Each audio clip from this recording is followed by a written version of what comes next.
On ne peut retenir ni citer le grand nombre de phénomènes miraculeux que réalisait Seydina Limamou PSL. Par un simple souffle de sa bouche, il faisait tomber une personne qui restait inanimée et inconsciente tant qu'elle ne la réveillait pas.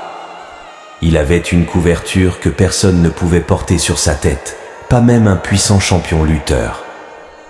Un de ses talibés, un solide gaillard, avait émis des doutes sur ce phénomène. Seydina Limamou posa la couverture sur sa tête.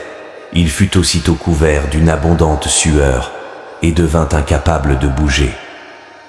Dès que Seydina Limamou enleva la couverture, il tomba évanoui. Un autre événement étonnant se produisit lorsque par un jour de marée haute, les vagues de la mer inondèrent sa maison. Ceux parmi ses disciples qui eurent leur chambre remplie d'eau se plaignirent. Il se rendit avec eux au bord de la mer, alors que celle-ci était en marée basse, et traça avec le pied sur le sable une ligne et déclara « La mer ne franchira plus jamais cette ligne.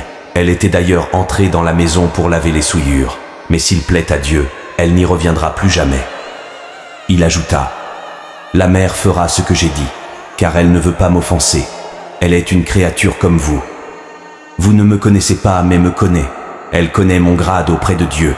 Ainsi, elle ne méconnaîtra mes ordres. » Après cela, l'eau de la mer n'entra plus jamais dans la maison, restée au même endroit jusqu'au moment où elle fut déplacée à cause de l'épidémie de peste qui eut lieu au temps du califat de son fils Seydina Issa, c'est-à-dire 5 ans après la mort de Seydina Limamou. Cette épidémie eut lieu en effet en 1914.